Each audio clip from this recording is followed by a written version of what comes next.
Quero que você vá no livro de Juízes.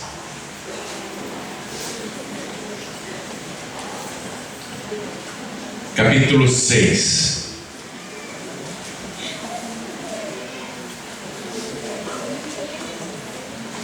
Vamos ler aqui o versículo 12. Livro de Juízes, capítulo 6, versículo 12. Tem alguém perto de você sem a palavra de Deus? Se tiver, aproxime-se da pessoa e divida com ela a leitura, mesmo não a conhecendo, aproxime-se dela, para que também ela acompanhe o que nós vamos ler. Livro de Juízes, capítulo 6, versículo 12. Acharam? Amém. Está escrito assim: então o anjo do Senhor lhe apareceu e lhe disse: o Senhor é contigo, varão valoroso. Oh, glória! Muito boa essa palavra, não? Foi a primeira palavra que o Senhor disse quando apareceu para Gideão. Essa palavra Deus está falando com você agora. Tome posse, eu vou ler outra vez. Então o anjo do Senhor lhe apareceu e lhe disse: o Senhor é contigo, varão valoroso. Amém? Eu vou ler mais uma vez, e cada pessoa que está comigo aqui na sede da Paz e Vida do Paraná, na cidade de Curitiba, repete em seguida. Vamos lá. Então, bem alto para o Brasil inteiro ouvir. Então, mas olha, não é só o Brasil não, também tem povos de língua portuguesa, nações de língua portuguesa, pessoas que falam o nosso idioma na Europa, como Portugal, não é? Tem pessoas na África que falam o nosso idioma e estão nos escutando agora pela rádio. Então vamos mostrar que o povo do Paraná é um povo forte. Para quem não sabe, o pessoal de Moçambique, Angola, Cabo Verde, Guiné-Bissau, Tomé e Príncipe, Macau, Curitiba é uma grande cidade, é a capital do estado do Paraná. Tem um povo muito culto, inteligente, um povo muito abençoado. O Paraná é uma terra fértil, é um celeiro do Brasil e do mundo. Então o povo que está me ouvindo nos outros países, eu estou justamente em Curitiba, esta grande cidade, estou na sede da Paz e Vida, e eles vão falar bem alto para todo mundo ouvir que o Senhor é contigo, que você é valoroso. Então vamos lá? Eu vou ler e você repete bem alto. Então, o anjo do Senhor lhe apareceu e lhe disse: o Senhor é contigo, varão valoroso. Amém? Toma posse disso? Quem crê nessa palavra? Quem quer que o Senhor seja contigo? Quem quer? Creia nisso, o Senhor é contigo, varão valoroso, varoa valorosa. Desocupe as suas mãos e vamos dar a melhor salva de palmas para esta família. Enquanto você aplaude, abra a tua boca e diga: glória ao teu nome, Senhor. Você que está nos ouvindo pela rádio no Brasil e os países de língua portuguesa, juntem-se a nós aqui no Paraná. Glorifiquem a Deus conosco. Abra a boca, dá glória, glória, glória. Aplaude da glória. Quem está ouvindo pela internet, glorifica a Deus conosco. Quem está em trânsito ouvindo esta mensagem, dá glória a Deus também. Isso, continua. Pai querido, que coisa linda. Abre o céu para receber este louvor. E sobre cada vida que te exalta, derrama a tua bênção, a tua virtude, o teu poder. Em toda parte, meu Deus, tem alguém te glorificando. Aparece para essa pessoa. Fala com cada vida que está ouvindo pela rádio, pela internet. Envia a tua palavra com poder e autoridade. E que a tua palavra vá, percorra toda a terra e produza o resultado para o qual está sendo mandada. Em nome do Senhor Jesus. Diga amém, Jesus. Podem se assentar, por favor. Vou querer que você arrume uma caneta aí para fazer várias anotações daqui a pouco. Então já vai providenciando uma caneta aí e anote inclusive nas próprias páginas da Bíblia. Daqui a pouco você vai fazer várias anotações, porque isso vai aumentar o teu entendimento da palavra, vai aumentar a tua fé, e em qualquer época futura que você ler este capítulo 6 de Juízes, você vai ver as tuas anotações e vai se lembrar do que está aprendendo hoje. Amém? Então sempre venha na Paz e Vida com caneta e papel, porque não apenas eu, mas os meus filhos na fé, o pastor Luciano, por exemplo, o pastor Crécio, que agora está em Belo Horizonte, manda um abraço para vocês, né? E todos os meus filhos na fé são grandes pregadores, são homens que têm o dom da palavra. Então toda vez que você vier na Paz e Vida, venha com o Evangelho, venha com a sua Bíblia, pode ser até uma Bíblia católica, não tem problema, e uma caneta. Fundamental ter uma caneta para fazer anotações. Então deixe-me te explicar primeiramente qual era o cenário, o que estava acontecendo. Para você entender a situação, nós precisamos voltar lá no princípio com Abraão, que foi o primeiro homem a viver pela fé e a crer no Deus invisível, numa época em que todo mundo adorava ídolos. Todo mundo tinha a sua estátua, fosse em casa, no trabalho, ou até mesmo no bolso. A pessoa carregava aquilo como um amuleto de proteção. E as pessoas acreditavam em vários deuses. Abraão foi o primeiro a acreditar no único e verdadeiro Deus. Abraão não era judeu, ele era babilônio, ele era iraquiano. Abraão nasceu no Iraque, viu? A Babilônia hoje chama-se Iraque. Quer dizer que Abraão era iraquiano. Porém Deus mandou ele sair do Iraque. Deus mandou ele sair daquela prostituição espiritual, daquele centro de ocultismo e feitiçaria, e andar pela fé. E Abraão só ouviu uma voz, não viu nada não, e passou a andar pela fé. E Deus vai cumprir na vida de Abraão o plano de gerar uma nação, e não apenas uma, mas muitas outras nações procederão de Abraão. Ele será pai de multidões. Abraão era estéril, e a principal nação que Abraão vai gerar é Israel. Veja, Israel surgiu de um homem estéril, e se tornou pai aos 100 anos de idade, e nasceu Isaac. E Abraão então vai ensinar o Isaac a viver pela fé e fazer as coisas que ele faz. Isaac, por sua vez, vai ensinar isso a Jacó, e vai continuar a linhagem. De Jacó surgirão 12 filhos, que formarão as 12 tribos de Israel, e aí então a nação será constituída.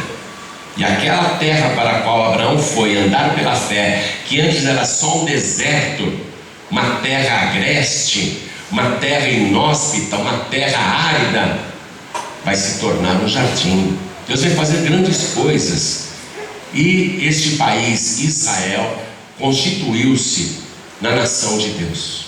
A capital de Israel, Jerusalém, é a cidade do grande rei, é a cidade santa, é a cidade de Deus. Então este povo realmente é especial, esse povo realmente é abençoado. Até hoje em Israel vivem atualmente, lá no país vivem atualmente 7 milhões e meio de pessoas, enquanto aqui no Brasil nós somos mais de 200 milhões de brasileiros. Israel é menor do que o menor estado do Brasil, que é Sergipe. E o estado de Sergipe no Brasil, além de ser maior do que o país de Israel, tem muito mais água, muito mais verde, muito mais terras férteis. Israel é um país pequenininho e sem recursos, não tem nada. É um país que não tem petróleo, não tem nada. É um país onde falta tudo, falta inclusive água. Mas eu pergunto para você, hoje no mundo, hein? Tem mais multimilionários Brasileiros ou judeus? Poxa, mas devia ser o contrário. Nós somos um país muito mais rico, nós somos mais de 200 milhões. E como é que tem mais judeus ricos no mundo, mesmo eles sendo uma minoria? É porque eles são a descendência de Abraão, eles são o povo abençoado. Mas Israel viveu muitos momentos na sua história, muitos momentos de crise econômica e espiritual. E geralmente a crise econômica era provocada pela crise espiritual. Toda a crise econômica que Israel viveu ao longo da sua história foi derivada primeiramente de uma crise espiritual. Se você ler o primeiro versículo aqui do capítulo 6 de Juízes, você vai ver que os filhos de Israel fizeram o que parecia mal aos olhos do Senhor, e o Senhor os abandonou. E vai começar, naquela época de crise espiritual, 7 anos de miséria. Não estou falando dos 7 anos do Egito, não. Essa crise é posterior, é outra crise, e o motivo foi o mesmo: crise espiritual. Então Israel, os descendentes de Abraão, começaram a fazer o que parecia mal aos olhos do Senhor. Então Deus disse: já que vocês são rebeldes e desobedientes, já que vocês não querem ouvir a minha voz nem obedecer a minha palavra, então fiquem por conta de vocês. Aí foi só desgraça. E qual foi a crise espiritual de Israel nesta época que eu estou te falando, do capítulo 6 de Juízes? É que Israel se desviou e não percebeu que tinha se desviado. E isso acontece, viu? Tem muita gente que se desvia e não percebe que se desviou. Tem muita gente que se desvia e não percebe que se desviou. Isso aconteceu com Israel. Eles não perceberam que se desviaram. Por quê? Porque eles acreditavam no Senhor, não é? Eles continuam adorando o Senhor, mas mostraram para eles uma estátua que representa o Senhor, e eles passaram a adorar aquela estátua. O nome daquela estátua era Baal, e a palavra Baal significa Senhor. Então os israelitas, os descendentes de Abraão, se prostravam diante daquela estátua, chamando ela de Senhor, e faziam súplicas, pensando que estavam suplicando ao Senhor. Pediam livramentos, pediam curas, libertações, ajudas, socorros, e sempre diziam: Baal, socorre-nos, isto é, Senhor, socorre-nos, mas fazendo isso na frente de um ídolo. Isso desencadeou só desgraças, porque Deus tinha falado para este povo, através de Moisés, 500 anos depois de Abraão. Deus deu por escrito, para que ninguém dissesse: como é que é, não ouvi direito. Deus falou e deu por escrito: não farás para ti imagem alguma de escultura, não te inclinarás diante delas e nem as servirás, eu sou o Senhor vosso Deus. Está lá em Êxodo capítulo 20. E o povo começou a se inclinar diante de um ídolo, dizendo: mas estamos adorando ao Senhor. Toda religião é boa. Os cananeus adoram Baal, que quer dizer Senhor. Eles também adoram o Senhor. Toda religião é boa. Nós também estamos adorando o Senhor. Baal é Senhor.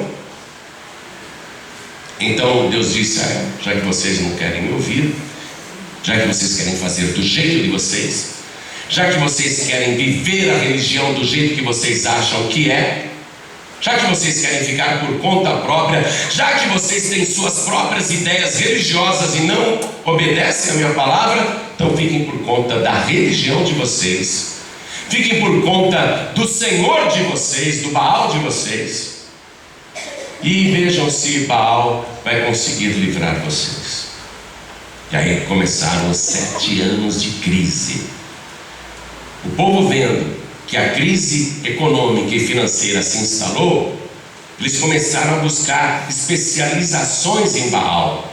E tem um Baal chamado Baal Ramon, que significa Senhor da abundância. Escreve aí Baal Ramon com H. Ramon com H.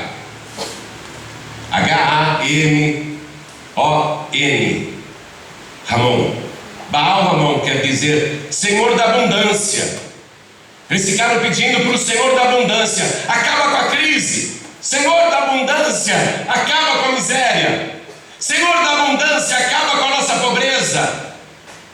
Senhor da abundância, acaba com a nossa escassez, da fartura, da abundância. E Deus, vendo aquilo, dizia: eu sou o Senhor da provisão.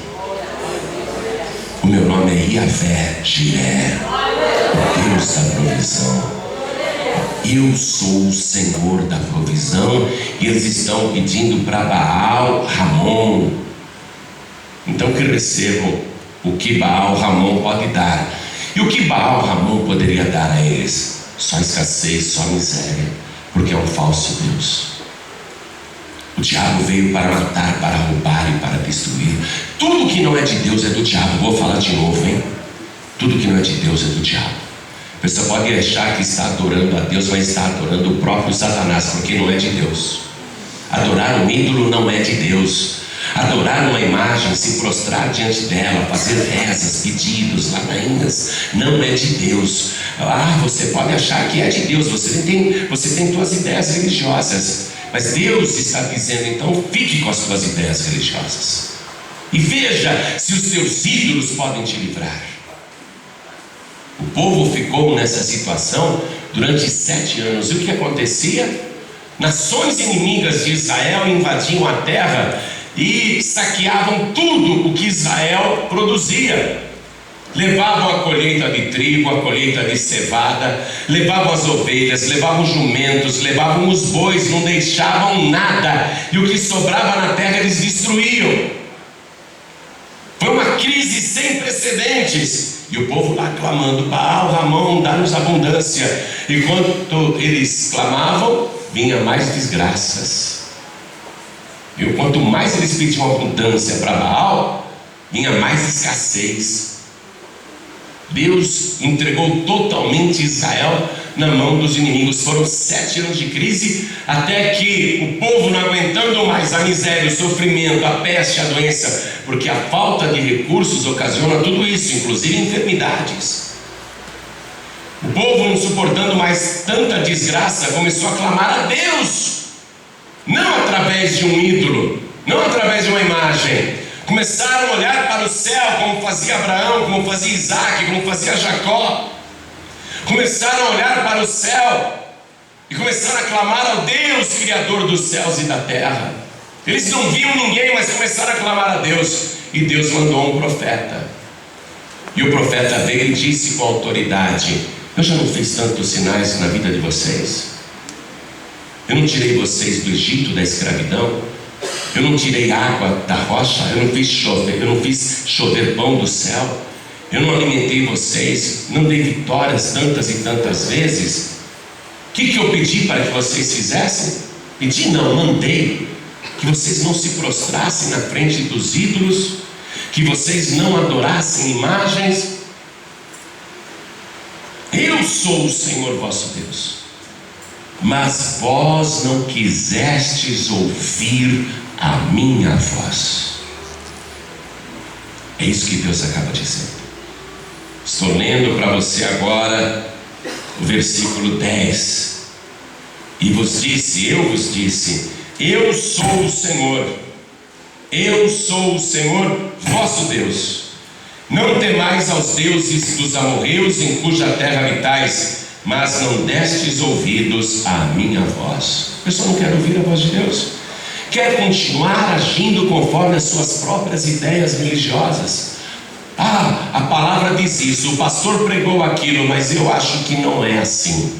Eu acho que é de outro jeito. A palavra fala isso, o pastor fala a mesma coisa, mas eu penso que não. Eu penso que dá para a gente fazer um bem bolado aí entre a minha religião, aquilo que eu penso, aquilo que eu acho e aquilo que essa religião ensina.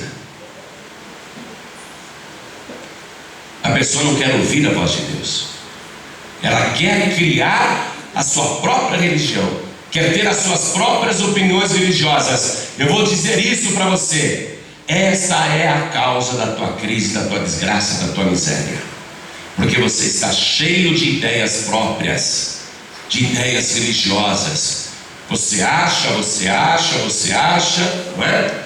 Ah, não, eu creio em ressurreição, que Jesus ressuscitou, mas eu acredito em reencarnação. Eu acho que a gente pode adorar a Deus, mas também pode pedir aos santos. Eu acho que a gente pode buscar o Espírito Santo, mas também tem outros espíritos de luz. Eu acho. A pessoa está cheia de ideias religiosas e não ouve a voz do Senhor Deus. Essa é a causa da tua desgraça. É por isso que a tua vida espiritual é infeliz, é fracassada, e consequentemente a tua vida financeira, a tua família, os teus negócios seguem o mesmo fracasso. Porque para toda crise material há antes uma crise espiritual. Esse é o teu problema. Você está numa crise espiritual e cheio de ideias. Eu acho. O pastor falou aquilo, mas eu não acho bem aquilo. Está cheio de ideias próprias. Aí Deus manda um profeta para falar: olha, eu não falo isso para me gabar não, mas eu sou profeta de Deus. Não falo isso para me gloriar não. Deus usa a minha boca. Deus está falando claramente com você e com os ouvintes pela rádio também.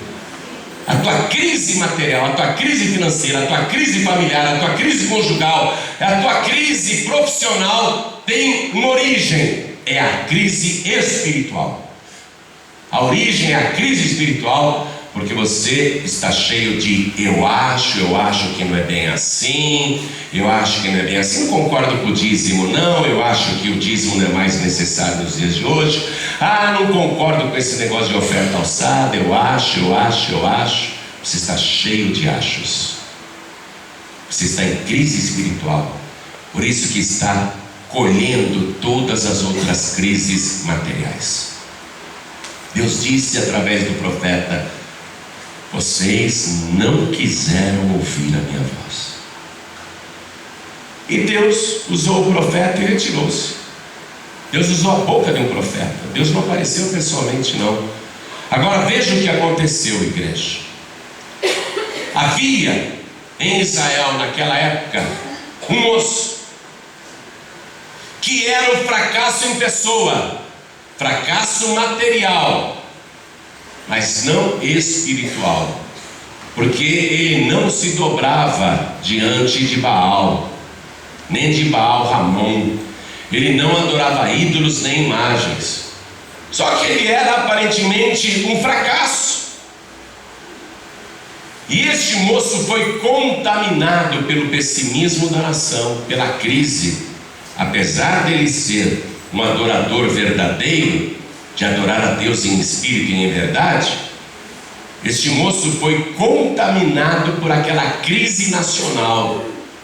Quero que você, juntamente com a caneta, vá anotando as características deste moço de Deus, que foi contaminado pelo paganismo, pelo pessimismo e pela crise que havia em Israel.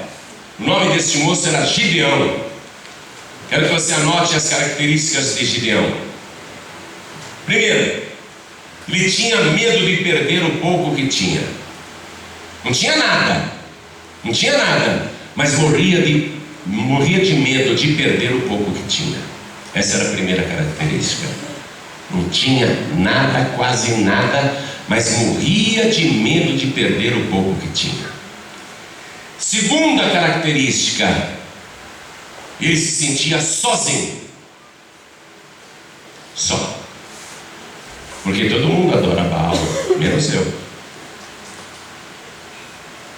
Eu me sinto só. Mas mesmo eu adorando a Deus, eu me sinto só.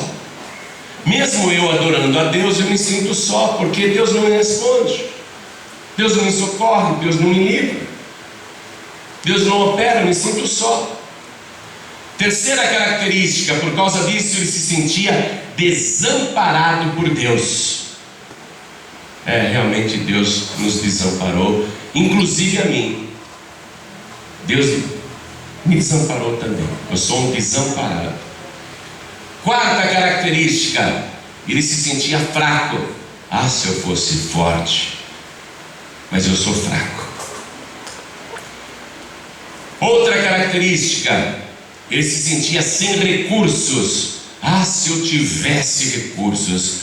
Ah, se eu pudesse contratar muita gente. Ah, se eu tivesse dinheiro. Ah, se eu pudesse comprar armas. Ah, se eu pudesse contratar um exército para enfrentar esses midianitas e amalequitas que invadem Israel e roubam tudo que a gente tem.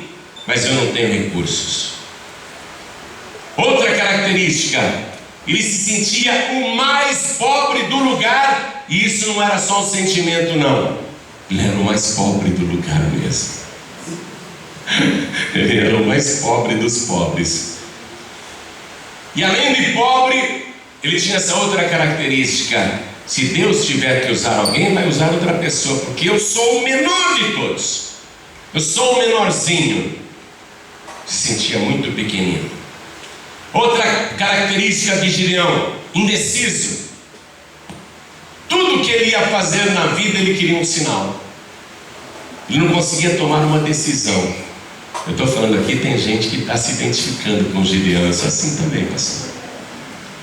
Se eu vou mudar de emprego, eu tenho que olhar na Bíblia, consultar a Bíblia e ir lá ver um profeta, ou ter um sinal de Deus, ou um sonho. Eu tenho medo de tomar uma decisão. Se eu vou fazer algum empreendimento, algum negócio, eu preciso consultar Deus primeiro. Eu quero um sinal. Ele era indeciso. Esse moço não fazia nada. Ele era indeciso. Fazia parte da personalidade dele. Outra característica, ele via desgraça em tudo.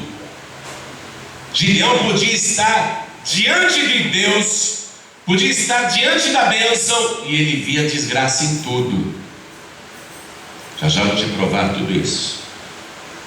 Ele via desgraça em tudo. Tem gente que é assim, né? Só vê desgraça, só vê tragédia, só vê coisa ruim para acontecer. Mesmo estando diante da bênção, a pessoa só consegue enxergar desgraça. Só o mal, só a derrota, só o fracasso. Outra coisa que Gideão vivia, ele não tinha paz. Ele era um homem sem paz. E a maior característica, ele era medroso. Medroso. Gideão era medroso. Você acha que uma pessoa com essas características consegue ser um vencedor? Essa pessoa já está derrotada. Ela já se conformou com a derrota. Ela já assumiu o fracasso. Veja, ela pensa assim o tempo todo. Isso faz parte do seu deitar, do seu levantar, do seu dia a dia.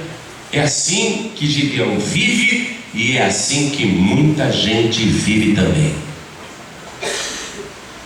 Eu sei que você está me escutando agora, e entre todas essas características de Gideão, você pensou, eu tenho várias também. Eu também sou assim. Se você não mudar, você só vai colher fracasso.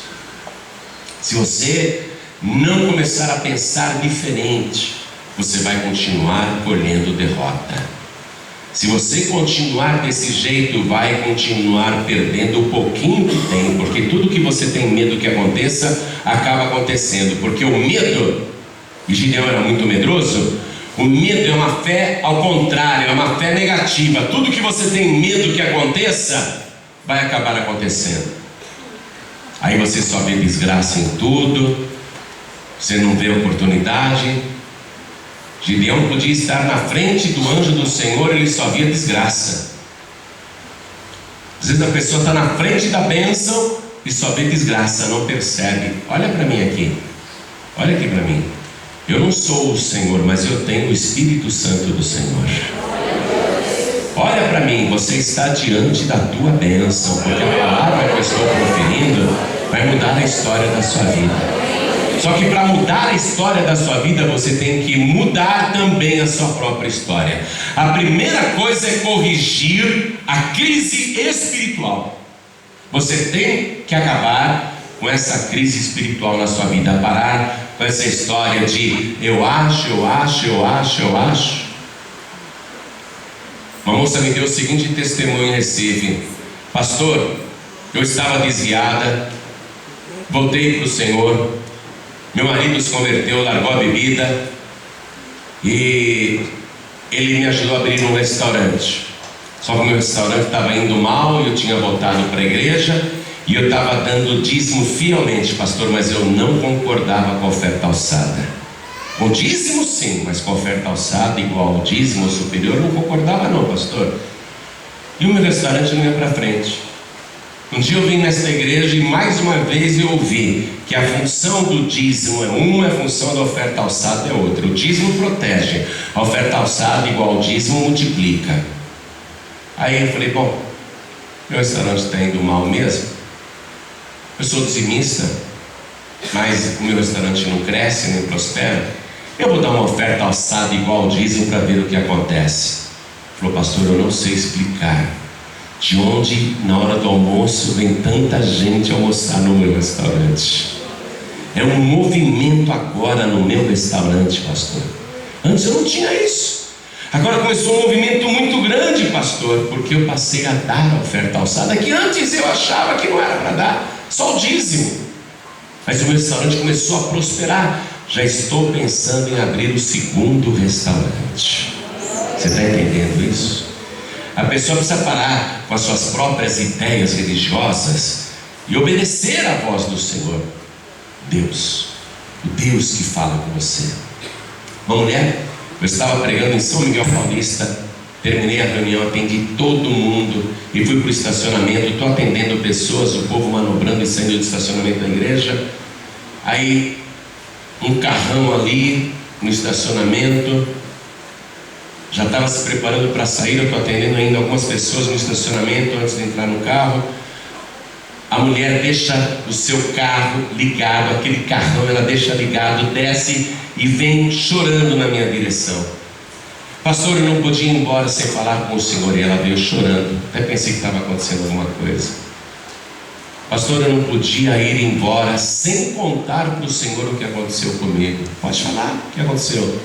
Pastor, eu era de outra igreja e eu ali era só desafio,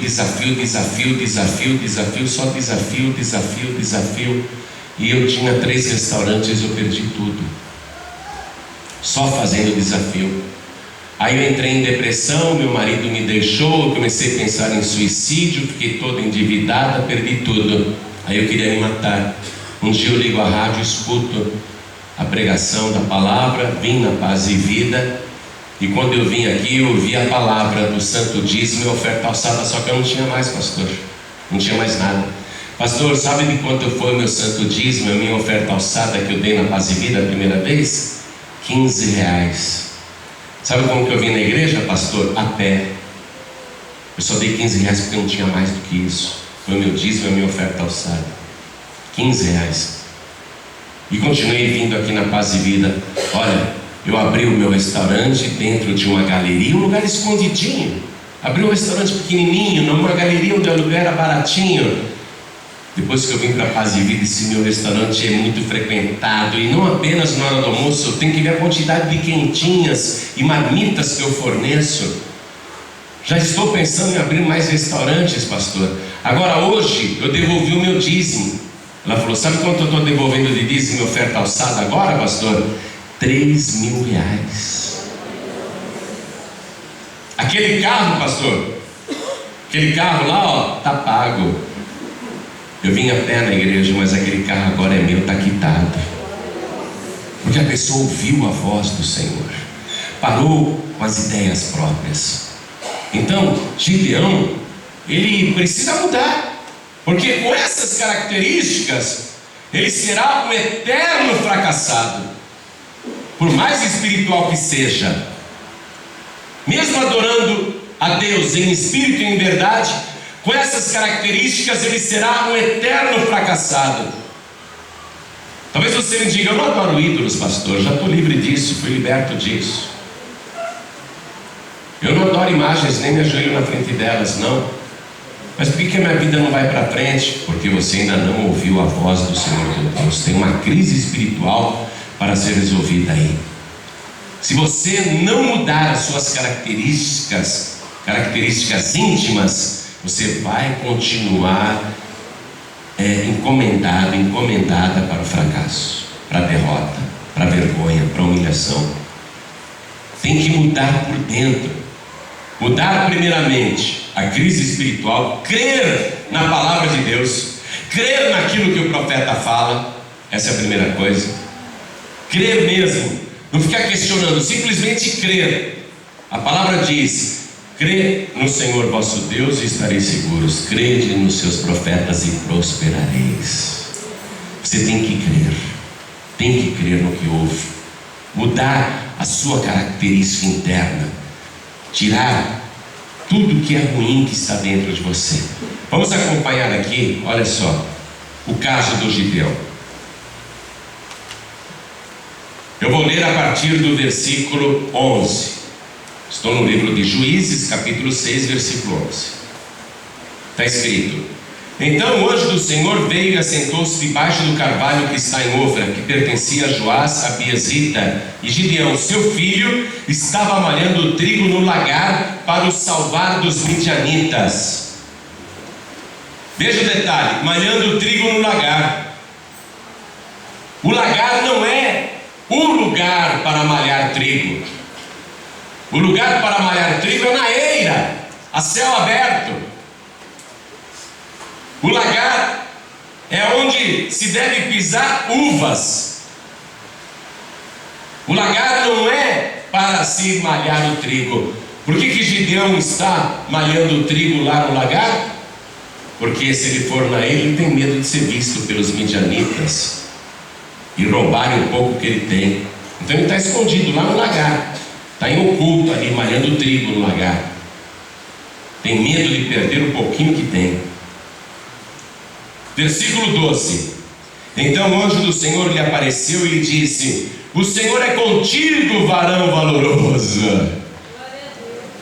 O Senhor é contigo, varão valoroso. Amém? Você percebe o quê? Que Deus aparece para mudar o interior de Gideão. Ao dizer o Senhor é contigo, varão valoroso. Por que Deus disse isso? Porque Gideão não se sentia uma pessoa valorosa, uma pessoa de valor. Ele se sentia uma pessoa vil. Veja a palavra valorizando, Deus vindo e injetando. Mas pastor, aqui não é Deus, é o anjo do Senhor. Deixa eu te explicar uma coisa. No Antigo Testamento, o anjo do Senhor é Jesus Cristo, é a figura de Jesus Cristo, antes de se encarnar neste mundo. O anjo do Senhor é o próprio Deus. Quando Moisés estava lá no Monte Horebe, o anjo do Senhor apareceu para ele na sarça ardente. Moisés foi se aproximando. Quando ele chegou perto da sarça ardente, o anjo do Senhor falou para ele: não te aproximes, eu sou o Deus de Abraão, o Deus de Isaac e o Deus de Jacó. Venha lá, livro de Êxodo, capítulo 3 em diante. Você vai ver que o anjo do Senhor no Antigo Testamento é o próprio Deus. E Moisés temeu olhar para Deus, viu? Então quem apareceu aqui para Gideão é o próprio Deus. E o que Deus está dizendo para você hoje? Que você tem muito valor e que eu sou contigo. Amém? Mas o Gideão estava impregnado de desânimo, de abatimento. Versículo 13. Mas Gideão lhe respondeu: ai, Senhor meu, se o Senhor é conosco, porque tudo isso nos sobreveio, e que é feito de todas as suas maravilhas que nossos pais nos contaram, dizendo: não nos fez o Senhor subir do Egito? Porém agora o Senhor nos desamparou e nos deu na mão dos midianitas. Olha, veja o ânimo de Gideão: Deus me desamparou. Deus está aparecendo para você hoje para dizer: eu não te desamparei. Comece a crer nisso. Primeiro, você tem valor e eu não te desamparei. Continuando. Versículo 14, olha o que Deus diz. Então o Senhor olhou para ele e disse: vai nesta tua força e livrarás a Israel da mão dos midianitas. Porventura não te enviei eu? Vai nesta tua força. Por que Deus falou isso? Porque Gideão se sentia um fraco. Olha aqui para mim, você que se sente fraco, assim diz o Senhor: vai nesta tua força, porque eu sou contigo. Você é forte. Diga: eu sou forte. No livro do profeta Joel, capítulo 3, versículo 10, o fraco tem que dizer: eu sou forte. Diga: eu sou forte. A força do Senhor está comigo. Continuando aqui a leitura, no versículo 15, veja como Gideão é pessimista. E ele disse ao Senhor: ai, Senhor meu, com que livrarei a Israel? Com que? Eu não tenho recurso nenhum, não tenho espada, não tenho armas, não tenho exército. Eu? Ah, Senhor, eu? Com que eu vou livrar a Israel? Ele diz em seguida: eis que a minha família é a mais pobre. Eu sou o cara mais pobre aqui do lugar. A minha família é a mais pobre. Eu sou o mais pobre. E eu, o menor da casa do meu pai. Meu pai tem muitos filhos, mas eu sou o menorzinho. Eu sou o menor de todos. Eu sou o que tem menos condição. Eu sou o menor. Aí Deus injeta ânimo nele de novo. Toma posse da palavra que você vai ouvir agora, hein? Versículo 16. E o Senhor lhe disse: porquanto eu hei de ser contigo, tu ferirás os midianitas como se fossem um só homem. Nós não queremos ferir homens, nós queremos ferir o diabo. Nós queremos ferir o inferno. Nós não queremos ferir pessoas, nós queremos ferir os problemas. Derrotar todos os problemas como se fosse um só. Amém? E é isso que Deus está falando para você. Porque eu sou contigo, você vai vencer todos os teus problemas como se fossem um só. Amém? A pessoa diz: eu estou cheia de problemas. Mas Deus está dizendo: você só tem um problema, e eu vou vencer com você todos os problemas. Eu sou contigo, diz o Senhor. Deus começou a injetar ânimo em Gideão. Aí eu te falei que o Gideão era indeciso, não é? Para tudo ele queria um sinal. Ele falou: ah, se é o Senhor mesmo que fala comigo, espera um pouquinho aí até que eu volte. Aí ele trouxe uma oferta. Pegou lá um cabrito, pegou uma quantidade grande de pães que ele assou na hora, pegou um pouco de molho numa caçarola e veio apresentar como oferta para aquele estranho, que ele ainda não tinha se tocado que era o anjo do Senhor, o próprio Deus. Ele pensa que está dando um agrado para uma pessoa que lhe trouxe palavras boas. Ele pensa que está fazendo um ato gentil, uma cortesia. Aí ele apresenta tudo isso. Continuando aqui a leitura, versículo 20. Porém o anjo do Senhor lhe disse: toma a carne e os bolos asmos e põe-nos sobre esta penha e verte o caldo. E assim o fez. E o anjo do Senhor estendeu a ponta do cajado que estava na sua mão e tocou a carne e os bolos asmos.